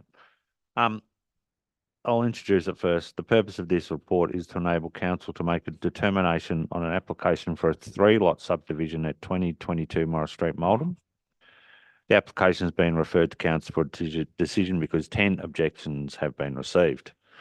The council offer recommendation is to approve the application. The subject site is within the general residential zone and affected by a significant landscape overlay, heritage overlay and bushfire management overlay. Triple trifecta. The grounds of objection relate to the following. Neighbouring character impacts, including the size of the allotments and front and side setbacks, heritage impacts, precedent for future subdivisions, inconsistent with the Maldon and Newstead housing and neighbour character strategy, traffic safety, future development and allotment, bushfire risks. The application was assessed against and determined that the proposal is consistent with the relevant sections of the planning policy framework. It also meets the provisions of the general residential zone, heritage overlay and the bush management overlay. In forming this position, consideration was given to the grounds of objections and the view of its relevant referral authorities. It is recommended the application is supported and a notice of decision to grant a permit is issued in accordance with the following recommendations. And I would move the recommendations as printed. Thank you, councillor. Do I have a second to that? Councillor Maltby? Thank you. Councillor Gardner, would you like to speak to the motion, please? Yeah, sure. I think, as I've already said, so this is a subdivision into three. Now, obviously, there's been quite a bit of contact by some of the objectors. So there's a couple of points probably to make. One, and it's something I've said quite often and a few times, and it is certainly really happening in Maldon, whereby vacant blocks of land are becoming much more attractive to be set up. And that is going to continue. That will not stop. And council cannot stop it. At best, what we can do is manage the development. And the best protection Maldon has, probably unlike lots of other places in this shire, is the heritage overlay and the SLO, significant overlay. What it means is pretty much most of Maldon's covered by that, that a planning application will be required for most housing within those areas. So that won't stop development, but what it does do, it means the Maldon Design Guidelines apply, and it means that the physical form of any buildings need to comply with the Maldon Design Guidelines. That's actually a separate process. So this is really a simple subdivision that will create 3 more houses in town. And we did hear from the applicant whose plan was to live on one. So despite sort of being labelled as an outside developer, they're obviously doing it to afford to buy a house. The assessments met all planning authorities. In fact, I believe from one of the requirements is they're going to have to actually extend the sewerage, which is not a bad thing. I think if you're living in that area, you can get access to sewerage. The Heritage Advisor's advice was taken on board and setbacks were put in place. To me, it meets all referral agencies. It meets the guidelines in terms of for a subdivision, which under the Maldon Design Guidelines, one, it actually it promotes infill and subdivision as opposed to demolishing of current stock, which it's not doing. And any house in the future will also need to come back to council, not necessarily to us, but through a planning process for approval. So I can't see any reason why not to support it, and I hope my fellow councillors do. Thank you, Councillor Gardner. Councillor Maltby, would you like to speak to the motion or reserve the right? Speak. Thank you. Councillor Gardner's correct. It is only a 3-lot subdivision, and all of those lots are over 1,000 square metres. It's not a massive subdivision. It's got many conditions in the recommendation that they will have to do, or when somebody goes to build a house on there, there's another planning process to go through. So a lot of the objections are quite unwarranted. And it's another 3 houses coming to Maldon, hopefully. Thank you, councillor. Other councillors? Councillor McClure? Thanks, Mayor. Yeah, I'm certainly happy to support the Councillor Gardner's motion. I think it's been well addressed in the report before us. I'd just like to reiterate the piece, I mean, I guess the first thing I look at when you look at the list of objections is this comment about inconsistency with town character and neighbourhood character. But when you consider the compliance with the planning policy framework, the subject site is located within the residential area of the Malden Framework Plan where urban expansion is encouraged. The proposed subdivision layout is considered appropriate to provide a balanced mix of lot sizes reflecting the site's interfaces. The proposal supports settlement principles by directing development to locations that are within the settlement boundaries and are capable of accommodating growth and reduce the likelihood of urban sprawl. Proposal responds to the mixed character of the area and provides for a new residential lot that is accessible and livable. In addition, the applicant has provided sufficient justification that the environmental impacts such as retention of native vegetation, bushfire risk and connection to services can be adequately managed, which will be discussed further in the zoning and overlay considerations of the port. So I think it's entirely fine, and I'm happy to support the recommendation. Thank you. Thank you, councillor. Other councillors? Councillor Neer? Thank you, Mayor. I took a drive out to Malden yesterday to check out the site. I came the right way, the way that I've never come before. It was beautiful, but I've never entered Malden from that direction before. I think living in Castlemaine, I always go that way. But it was really nice coming in that way. I got out of my car and I walked Caudry Street all the way down. A dog barked at me the whole time. There were a lot of barky dogs, actually. I had a good walk, and then I walked along Morris Street the other way to just suss out the neighbourhood character myself. You know, I don't know as much about it as people who've got planning eyes on, but I can kind of tell how big houses are roughly from the street. And I think what I observed was a real mix of housing sizes and character. There were some very, very unusual houses, especially down Caudry Street. And I noticed that the blocks at 1A, 2, 4, 6, 8 and 14 were all rather small blocks themselves. So I don't feel as though the proposed subdivision is out of character. I think as Councillor Gardner has said, because of its location and the overlays it has on it, it will be picked up again. It will have to come through council for a planning permit. It will have to meet the Malden Design Guidelines and the heritage overlay and all the other overlays on it. There is much more before houses are built on this site. I think what I appreciate here, which you often don't see on straight subdivisions, is that there are building envelopes included on this plan with quite generous setbacks. And as Councillor Gardner also said, these setbacks were increased with the advice of the Heritage Officer to make them more in keeping with the neighbourhood character. So we now have 9 metre setbacks from Morris Street, which is the frontage of 2 of the blocks. Often when you go and see something with your eyes, it's quite different. You get a bit of a different opinion. It was larger than I thought it would be. I think I'm happy to support this proposal. Thank you. Thank you, councillor. Other councillors? Councillor Gardner? No, I've got nothing else to say. Okay, thank you. So, councillors, we have a motion in front of us. All those in favour of that motion, please raise your hand. Excellent. That motion's carried. Thank you. Next item is 9.4.3, which is the variation to extend the contract M1363/2018, operation and management of outdoor aquatic centre. Could I have Councillor McClure, I think. Thank you.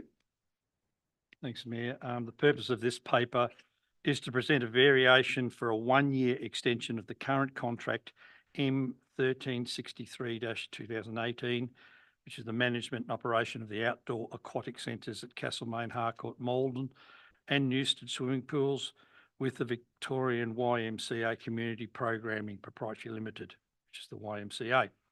The existing multi-year service contract is due to expire on the 30th of June 2025. It is recommended that a variation and 1-year extension be offered to the YMCA to ensure continued service provision through the establishment of a new council next year. The recommendation is that council authorises the variation to allow for a 1-year extension of the contract 1363/2018 for the operation and management of the outdoor aquatic centres for a period of the 1st of July 2025 to the 30th of June 2026 to the Victorian YMCA Community Program Proprietary Limited for a contract price of $617,157 inclusive of GST. Authorise the CEO to electronically sign and seal the deed of variation for contract 1363-2018 for the operation and management of the outdoor aquatic centres for a period of 1 year from the 1st of July 2025 to the 30th of June 2026 for the contract price of $617,157 inclusive of GST, exclusive of GST, I apologise. And 3, authorises the CEO to electronically seal and sign and seal the deed of extension for the contract 1363 for a period for operation and management of outdoor aquatic centres for a 1 year period from the 1st of July 2025 to the 30th of June 2026 for the contract price of $617,157 GST exclusive. I apologise for reading all that out. Thank you, Councillor McClure, for your motion. Do I have a second of that motion? Councillor Annear, thank you. Councillor McClure, would you like to speak to your motion, please? Happy to do that, Mayor. I understand the reasoning behind this with the change of council coming after the elections this year, and to make sure we have some certainty, and with the operation of our pools, which are an extremely important part of the services that council supplies to the communities of Castlemaine, Harcourt, Malden and Newstead. And it's certainly important that we have a stable transition from one contract period to the other, which I certainly understand would make it difficult with the implementation of a new council. So it's all around timing and when we're likely to see a new council later this year. So certainly understand that, and would hope that the other councillors support the recommendation. Thanks, Mayor. Thank you. Well, thank you, Councillor McClure. Councillor Annear, would you like to speak to the motion or reserve your right? I will speak, but Thank only you. because I thought of a pool pun while Councillor McClure was talking. Really, Councillor McClure has covered it all. We don't want to throw the new council in the deep end with the pool contract. Remembering when I started council coming up to 4 years ago, something like this coming to me quite early on in that learning journey, and it is a learning journey, would have been, a bit off-putting. So I'm glad. I think this is setting the pools up for a really consistent, just keeping going, because people love their pools, and it'll mean that the new council have got their sea legs before they make a decision about the pool. Thank you. Thanks for those, Councillor. Other councillors? Councillor McClure, you have a right to reply. Couldn't add to that, Mayor. I couldn't. You're drowning. Councillors, we have a motion in front of us. All those in favour of that motion, please raise your hand. Okay, that motion is carried unanimously. Thank you, councillors. Okay, councillors, item number 9.44, which is the Mount Alexander Affordable Housing Trust. Councillor Henderson, I think you're introducing this. Sorry, Henderson. Nodding off quietly in the corner here. Past my bedtime. Well, not quite. This is really exciting, and we've got some people here who have stuck it out to the bitter end and seen us at our best and worst throughout this meeting. Oh, well, no, but they've had a bit of a performance at times. This is what we've all been waiting for. Now, just a bit of gravity here, a bit of gravitas, because this is probably the biggest thing that I've come across in my time on council. I'm looking at the CEO, he's probably going, no, you're forgetting that, But this is huge, my 16 years, I don't think I've seen anything quite as profound as this. This council, this proposal before us, this motion that I wish to move, is that we actually establish a trust for the basis of providing affordable housing in this shire. So the purposes of this report is to recommend that council adopts the proposed trust deed to enable the establishment of a Mount Alexander Affordable Housing Trust as a public benevolent institution with deductible gift recipient status. Report also proposes adoption of a terms of reference for a housing trust advisory committee and the expression of interest and selection process associated with this. If approved, subsequent steps in developing the MAHAT will be presented for consideration in future meetings, including listed in the motion. I can read those out in future. No. Thank you. Oh, and I should say the proposed trust deed meets the requirement of the Local Government Act 2020. Explanatory notes to this trust deed are also provided. Thank you, councillor. Do I have a second to that motion? Councillor Neer, thank you. Councillor Henderson, would you like to speak to your motion, please? Well, I'll move it first. Thank you. Oh, okay. So I'd like to move that council adopts the attached trust deed, and here I should wave the attached trust deed in my tiny hands. Deed of trust, yes, that's what I call it, as the basis for establishing the Mount Alexander Affordable Housing Trust, MAHAT. Adopts the Mount Alexander Affordable Housing Trust Advisory Committee terms of reference. Wave those in my tiny hand somewhere. No, this is just an explanatory document. And expression of interest documents as the basis for electing the MAHAT Advisory Committee. Notes that if approved, the trust deed will be promoted through communications and community engagement to build in understanding of the purpose and scope of the proposed trust. Used to assist in appointing the advisory committee to the trust once there is sufficient understanding of the trust in the community. Used as the basis of a fundraising campaign to attract sufficient pledges to enable delivery of an initial project and consequently establishment of that housing trust. And most importantly, of course, used as the basis for seeking to appoint a trustee with assistance from the advisory committee. Notes that further reports will be presented to council for decision in respect of the matters listed in that recommendation number 3 as required.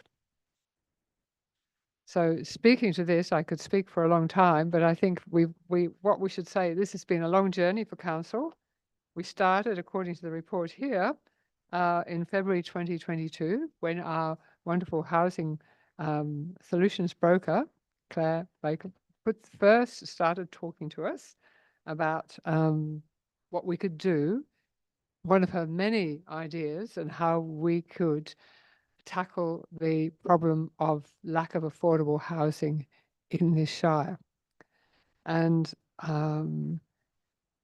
we were excited about that, but it seemed a bit of a big thing. However, the charitable trust options were presented in December 2022.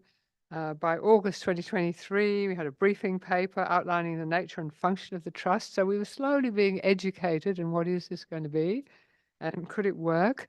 The trust will not be owned by council, will be separate from council. It will be a separate entity. It will be headed by a trustee. And the nature of that trustee, I believe, is still undecided. The advisory committee will have input to that. So we're juggling a number of things here, but the very important thing is that we're going to have an entity, a legal entity, charitable status, that can receive donations of money and of land in order for the purpose, the primary purpose of the trust, which is set out in clause 4.1. Principal purpose for which the trust is established is to assist persons in benevolent need by the provision of affordable housing in the Mount Alexander Shire. So it's pretty profound. The mechanism is now, if we adopt the deed of trust and the advisory committee terms of reference, etc., then we can set the ball in motion. So I'm encouraging my fellow councillors to support this motion and let's get the ball rolling. Thank you. Thank you, councillor. Councillor Neer. Yes. I wrote this one down too because it was exciting. And I think more than the new form of the library, even this one has broken my brain a bit with trusts and trustees and trust deeds. But it is, as Councillor Henderson said, a very exciting item to speak to. We've been discussing it for a couple of years, really, really spearheaded by the incredible work of Claire, our housing solutions broker. And, you know, gently encouraged along to, all right, let's just see what the next bit looks like. Let's just see what the next bit looks like. And lots of conversations around, you know, how it all works. It really did take me a while to wrap my head around trusts and trustees, but I feel as though this could lead to some really exciting possibilities and opportunities for the community. And for years to come, I think there's a nice amount of a legacy in a decision like this, which often, you know, our decisions happen quite quickly and then they are, and then they're gone. And then we kind of never hear about them ever again, even though in that moment, everyone was so very passionate. Whereas I hope that this is one that we can be passionate about for a very long time. I don't know a lot about trusts. This was a real learning thing for me. This will be a charitable trust, which must provide a public benefit. And it's got to have that clear and principled purpose, as Councillor Henderson said, in this case, to assist persons in benevolent need by the provision of affordable housing in the Mount Alexander Shire. In the deed, it goes on to say, in furtherance of the principal purpose, the trustee may acquire and manage interests in land in perpetuity to provide affordable housing to 1, individuals and families in need of relief from poverty, distress or disadvantage, 2, the aged or individuals with health needs or disabilities, and 3, individuals and families who are unable to obtain by their own resources a modest standard of living in the Australian community. Now, I'm sure we all know people who are struggling in our community who don't have access to safe, affordable accommodation or have uncertainty in their housing. I think what is incredible about just, you know, maybe making a decision to start a trust is that it is not bound by the same limitations as local government is, especially in terms of things like leasing, which we can only do for 49 years. The offer of perpetuity, this is something that could outlast everybody in this room, potentially. It's very exciting. And the stability of that purpose and perpetuity over time that's offered by a charitable trust, I hope it will help build that public confidence and provide the opportunities to accumulate assets to meet a community needs over time.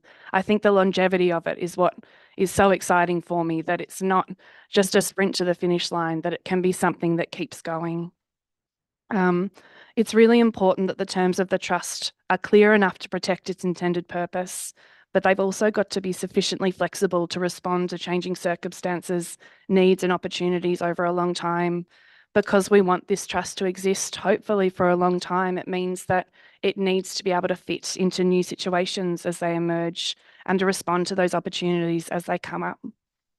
I think it's exciting too because the proposed Mount Alexander Affordable Housing Trust, or MART, is that how we say it? MART with the 2 A's. It'll largely sit outside of council. It'll operate as its separate legal entity.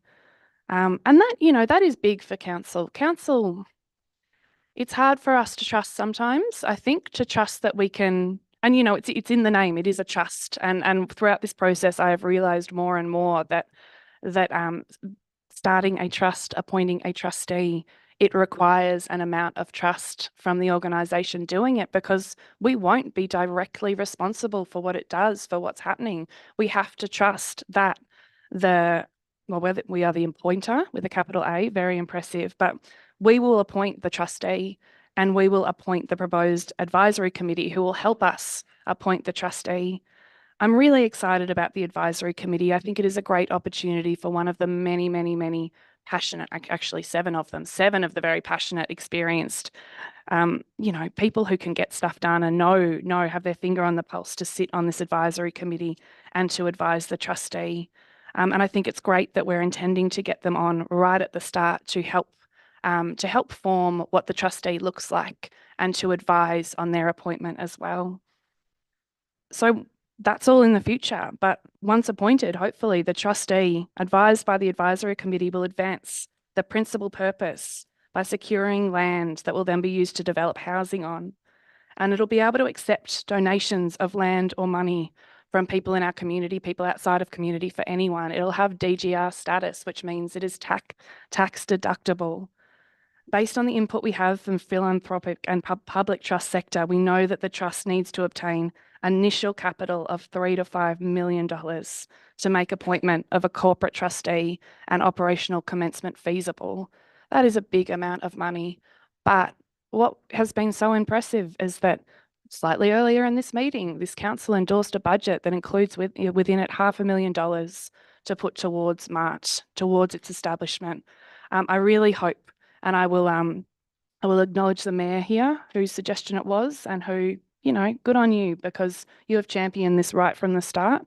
I think that hopefully will show community people that council has skin in this game as well.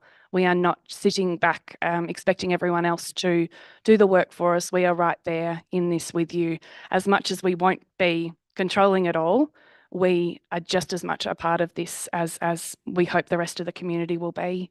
So if this motion passes, we will begin an education and fundraising campaign seeking pledges of money or land for the trust, with the great hope that enough capital can be generated to make appointing a trustee feasible and to bring MART to life.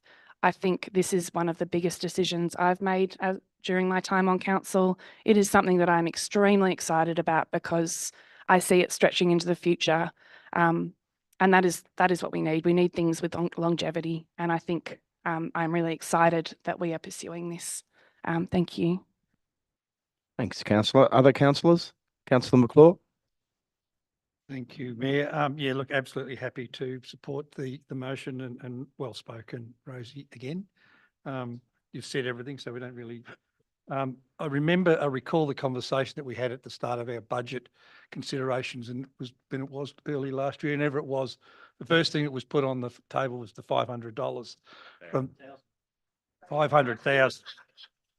My apologies, Mayor. $500,000 from the mayor was his suggestion. First thing that went into the budget, and it was unanimously supported by every councillor. So I think that gives everybody some comfort that this council is behind this proposal, fully behind it. We do have skin in the game, as Rosie has said. I've always said that the importance of this project will be finding that initial project, because that'll get us going. And until we find that initial project, it might stumble around a bit. So we've all got a lot of work to do, I think, going forward to find that initial project and get moving. But a great initiative and certainly fully support it. Thank you, Rosie. Thank you, Mayor. Thank you, councillor. Councillor Maltby? Yeah, I'll just make a comment. This is actually the fourth project that we as this council, since we all got here in 2020, are doing help the housing crisis. We've going to hopefully build some units at Newstead and Malden and Templeton Street. And we actually, before the state government changed the tiny house permits, we did ours. So we have been progressive in trying to fix the housing crisis, and this will certainly go a long way. Thanks, councillor. Other councillors? Councillor Cordy? Yeah, I was just going to mention, and Bill touched on it briefly, that it's important to recognise that this is additional to other initiatives like we've still got our opportunity with Haven Home Safe, and we've also got our projects with Winteringham, which so we've got more than one iron in the fire on this. And yeah, I think the tax deductible aspect of this trust is the thing that's going to get people's interest. So yeah, I'm happy to support it as well. Thank you. Thank you, councillor. Any other councillors want to say anything? No? Okay, thank you. Councillor Henderson, you have a right to reply. Thank you. Well, just briefly, we adopt this tonight. This then leads on to us appointing or assisting in appointing an advisory committee to the trust. And the advisory committee assists in the basis for seeking to appoint a trustee. So in here, how we appoint the trustee, how we get the advisory committee. Well, this is the trust, this is the basis of it all. So this is what we're adopting tonight, the deed of trust. And it's very exciting because I think we're going to do it. Thank you, councillor. Okay, councillors, we have a motion in front of us. All those in favour of the motion, please raise your hand. That motion's carried unanimously. Thank you. So just want to say a few words because I can say this now. Without pissing in your pockets, I think you guys rock. So thank you very much, councillors. As many of you know, I was deemed and my family was deemed as benevolent in their benevolent needs as we were growing up. So things were pretty tough, and if it wasn't for the charity and the help of people, we wouldn't have got through. So I think councillors we've done a lot for housing, or as I said to you, housing is a human right. Along with our other initiatives that other councillors have mentioned, I think we're punching above our weight. So I really appreciate that, and I think it's with our society and our community, it's incumbent on us to help other people who need those help. And I think this doesn't solve all problems, but it's certainly going to help. I envisage this to be a little bit like Workspace, to be honest, because that started 20 years ago. If it wasn't for the support of the shires, then it wouldn't exist either. So it's a really good not-for-profit, also a charity that works in conjunction with different shires and works really well. It's totally independent, and this is what I view for this trust too. So thank you very much, guys. It's fantastic, and it's really good, and I think the community will like it too. So thank you. Mayor, is it possible just to add our thanks to the CEO for his work on this too? We've talked about Claire, it's been mentioned a couple of times tonight, but Darren's been there from day one with all the work around this housing crisis that we have in this community, and it's been led right from the top. So I want to make sure we don't miss that opportunity to thank Darren, the CEO, for his support and drive of this project, and getting Claire on board was the second best thing that happened, and Darren's been there for the whole journey. So thank you, CEO. Yeah. Thank you. Excellent. Okay, councillors, which brings us to the next item, which is item 10, which delegates reports. So we have a couple of delegates reports. We have the CEO and myself. CEO, I might kick off with you. Is that okay? Thanks very much, Mayor, and thanks, Councillor McGlure. Appreciate that. Just to add to the discussion about housing, you'll see from our usual report, Mayor, one of the items on there is the meeting that we had with Haven Home Safe about the Templeton Street site recently, which we do fairly frequently between Claire and myself, and also Director Anir and his planning team from a planning development perspective, and us as the developer perspective, working closely with Haven to get those proposals progressed so that they can get to the point of applying for funding and then ultimately applying for planning permits, which they will both certainly need. What's exciting about that one is that we are almost at the point of being able to put in an application for funding for one of those developments out here in Templeton Street. Still a long way to go after that point. After we get the money, we've got to get the planning approvals right, but the proposals themselves are developed to a point where we think we're going to be able to put something towards the state for one of those two sites in the near future. Certainly Haven feels confident about that. So that's pretty exciting as well. A few things happening, I'll say, on the ground, but a lot to go before we see something happen on the ground, but really making some serious progress on that project as well. If I may, Mayor, I'll just have another moment of indulgence with you all, because since the last meeting where I presented, I think two awards at the last meeting that we've received another 3 awards.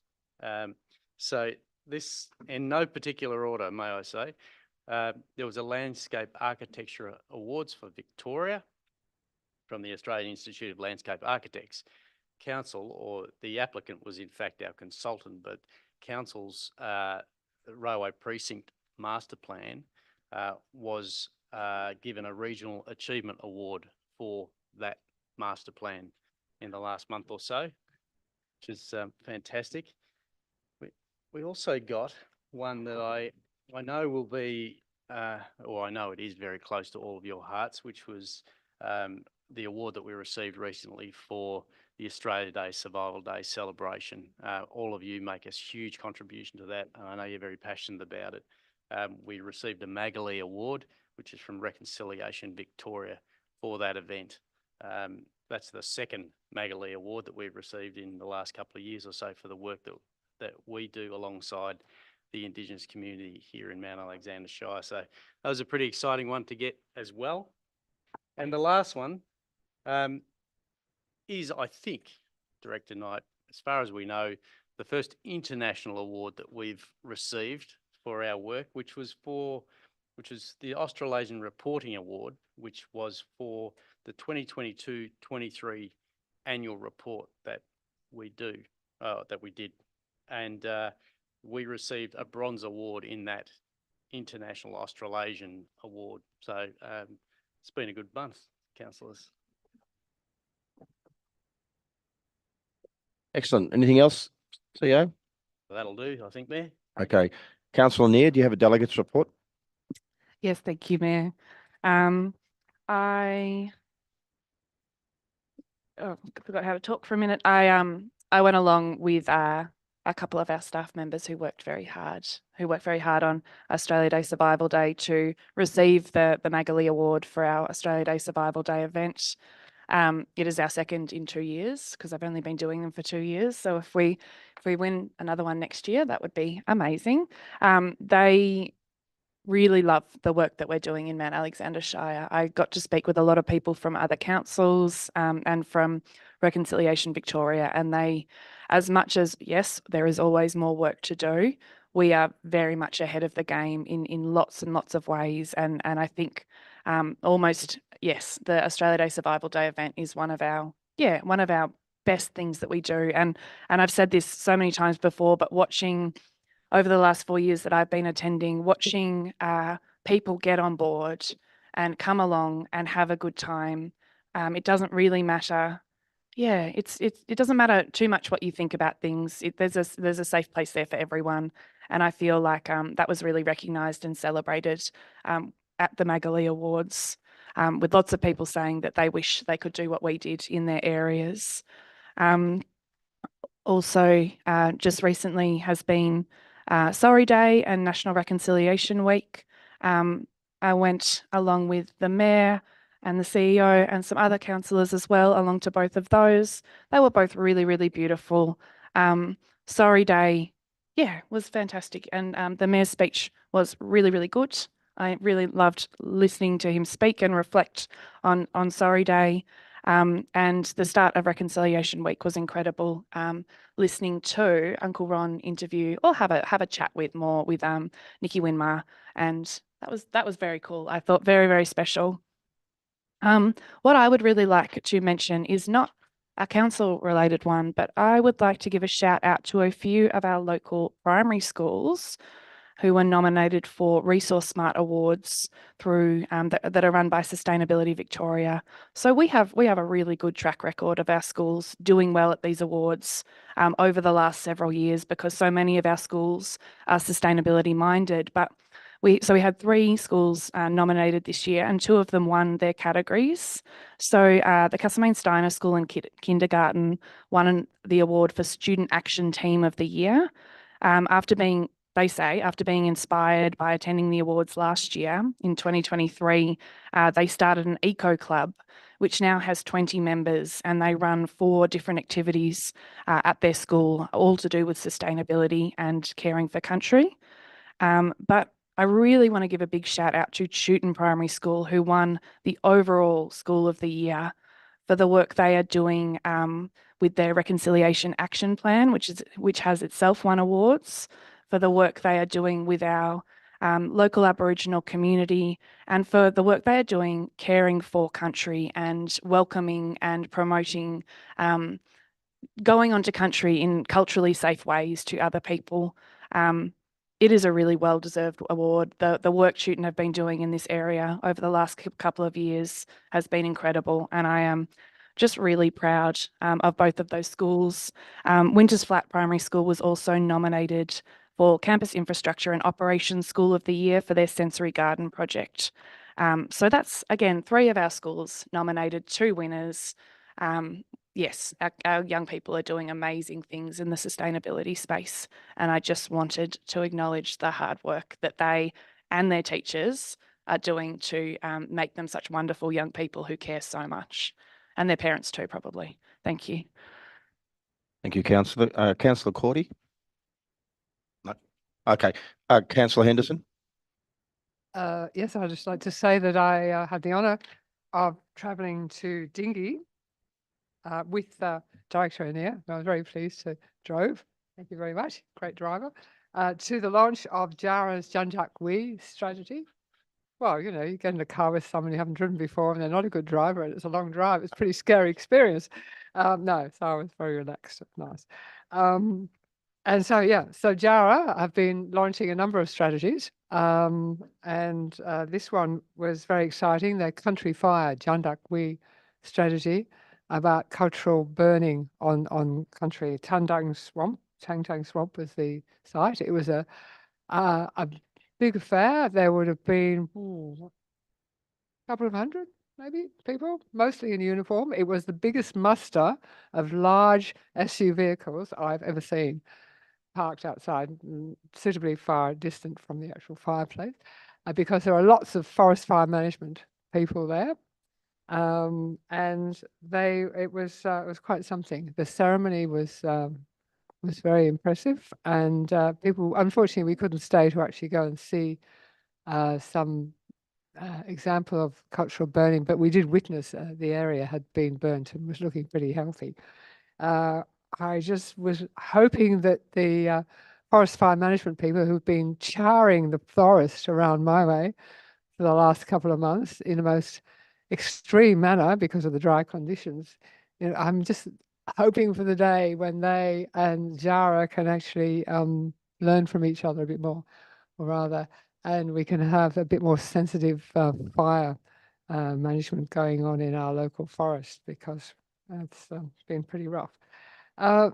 Anyway, I just also wanted to ask the Mayor, because I noticed that you had an interview, Mayor, with Drew Jones of Fox Sports regarding Dustin Martin, and I realised that I've heard that Dustin Martin doesn't actually give interviews, so are you actually the way into the story of Dustin Martin? No, actually, because they couldn't interview him, I thought they better go to Castlemaine and speak to someone, so they spoke to the Mayor. But Done. I'm sure they were pleased. And you knew the right terms to use anyway, didn't you? Being an ex-footballer. Yeah, good. Thank you. okay, thank you. Councillor Motley? Yeah, just on Saturday, I went to and participated in the opening of the new netball courts at Campbell's Creek with Darren and Director Anir and the other council staff.